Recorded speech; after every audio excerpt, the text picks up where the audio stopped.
Alright, today we're platinuming Killing Floor 3, and I wanted to platinum this game because I really liked Killing Floor 2, and also this was a free PlayStation Plus game in December. There's a total of 34 trophies to get the platinum, and yeah, let's get right into it. In Killing Floor 3, like most games, you're put into a basic tutorial where they show you how to do a few things. Firstly, they taught us how to shoot in the firing range, and since that's pretty much all you have to know to kill zombies, they sent us right on our way on this VTOL. Bye, have a great time! So for the very basics of this game, basically you start with a primary weapon, a secondary weapon, armor, and some sort of tool to bring on the mission. And you also have a starting operation budget, which is how much you're allowed to spend in the very beginning before you even load in. And you end up getting more as you progress levels. And as far as story goes in this game, there's pretty much just not one. They just put you straight into the action, and I'm not mad at it, honestly.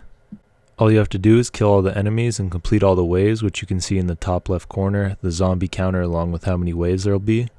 And there's also this bar at the top of the screen where you get like a slow motion effect once you fill it out, so that's kind of cool, I guess.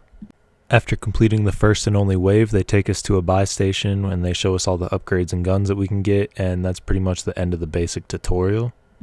And after completing the tutorial, I decided it was time to stop fucking around and just get right to it. We jumped straight into a match, and honestly, it was flying by really easily.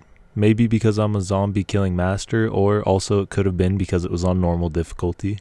For the boss fight, I decided to buy this big ass launcher called the Vulcan, which I would later find out is the most broken gun in this game. As far as bosses go in this game, there's 3 of them that spawn in at the end of every match. You have either the Queen Crawler, the Chimera, or the Impalers.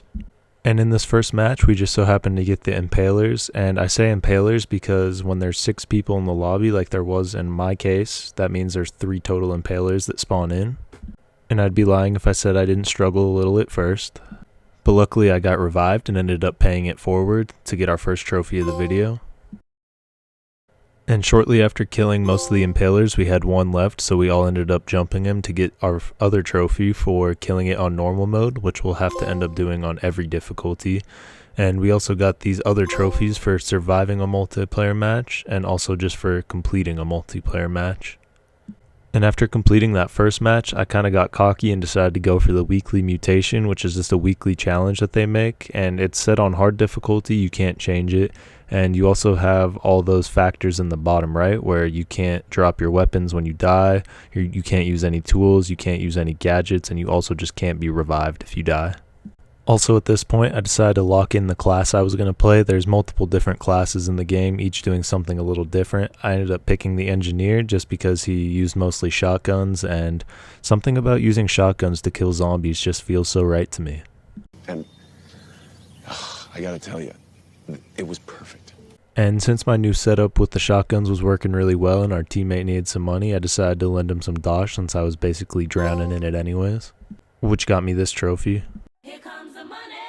Here we go. Money. One of the cool features of Killing Floor 3 is you're able to execute the mini bosses, which I did to the Scrake to get this trophy.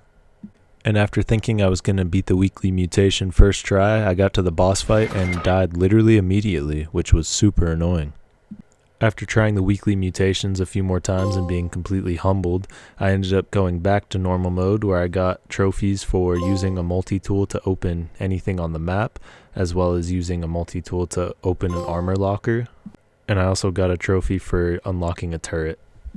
In the second match, I ended up getting the Queen Crawler boss, the same one that just got done killing me before. But this time the outcome went a little differently. I was able to kill the Queen Crawler and got a trophy for doing so. And after completing a few matches, I decided it was time to upgrade my guns, where I got this trophy for putting any mod on a weapon. And after putting certain attachments and modifications on a weapon, I was able to create a class and name it to get this trophy for customizing a weapon. And right after, this trophy for upgrading a mod. And as I was playing through my next match, I ended up completing wave 2 and got a trophy for hitting level 5 on my specialist, which was an engineer. Engineer? Yeah, I'm engineering my fucking limit.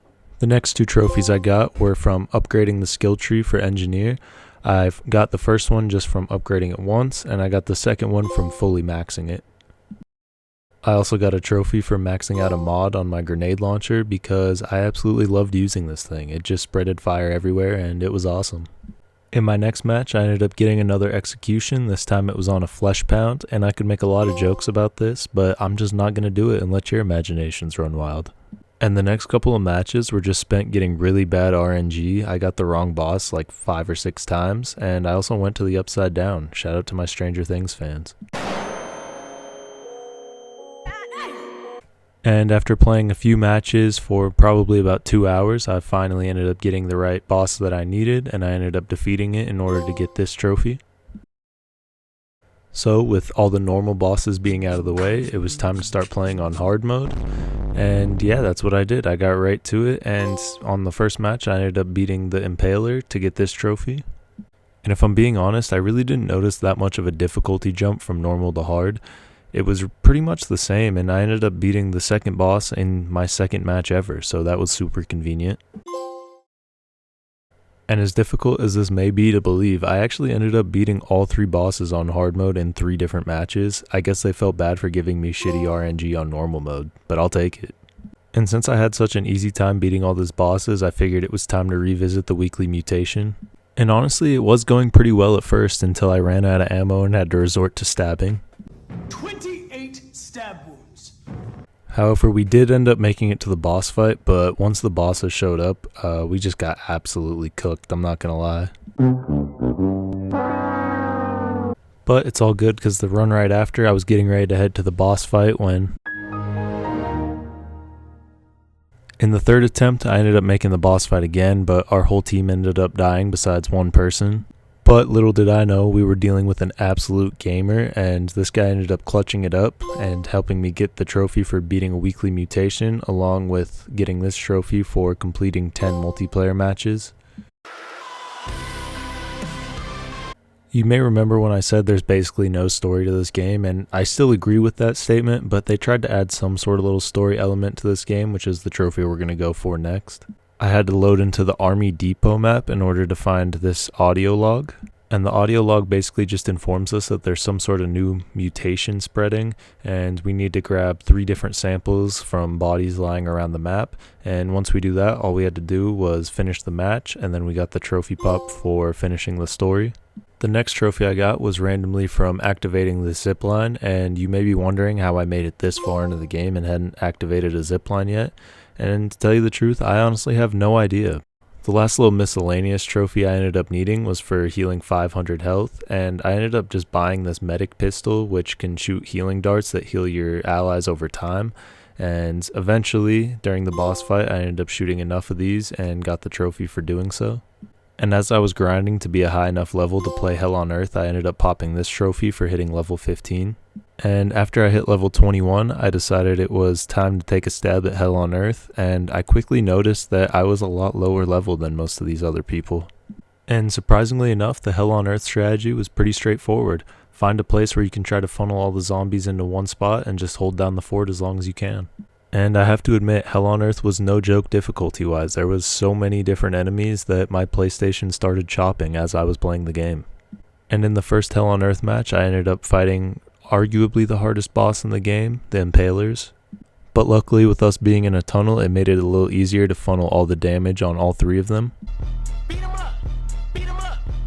And after jumping the last Impaler, I ended up getting the last Impaler trophy for defeating it on Hell on Earth. However, unfortunately, this ended up proving to be beginner's luck because the next couple of matches I struggled pretty hard and kept losing. But I just continued to play Hell on Earth and upgrade some of my weapons to get better explosives, and eventually I ended up running into the Queen Crawler and we ended up killing it, and I got a trophy for beating it on Hell on Earth. And a few matches after doing that, I ended up also getting another trophy pop for surviving 25 different online multiplayer matches, which is basically all I played because, there was really no reason to play the single player. And honestly, shout out to this game, and maybe I was just lucky, but all the bad RNG kind of got out of the way early on, and I ended up getting the bosses I needed on the hard difficulties relatively quickly as I defeated this one to get my final difficulty trophy. Come on, man! That's too easy! And at this point, if I didn't want to, I didn't have to play on Hell on Earth anymore. I just had to hit level 30, but I decided to just do it anyways for a challenge and also just because it gave me the most XP. I basically had my strategy down at this point. I sat in a camping spot with this shotgun until I had enough to buy the automatic shotgun, and then I would use that until I had enough money to just buy anything that I could explode them with, and once I got that, it was pretty much over with. And after using this method for about 8 hours or so, I finally got this trophy pop for hitting level 30, and then the platinum followed right after it. With that being said, my thoughts on the game are, it's alright. I think it was worth a shot to play for free. I definitely would have been upset if I, spent money on it. But I think if you're into zombie games or just shooting games in general, I think it's enjoyable for a little while. And honestly, the platinum's so easy, you would probably just do it by playing the game anyways. So if you want to try it, go for it. It definitely doesn't live up to Killing Floor 2, if I'm being honest, but that doesn't necessarily make it a bad game either. With that being said, I hope you guys enjoyed the video. If you did, please leave a like and a comment, and subscribe if you want to see more content from me. And yeah, peace.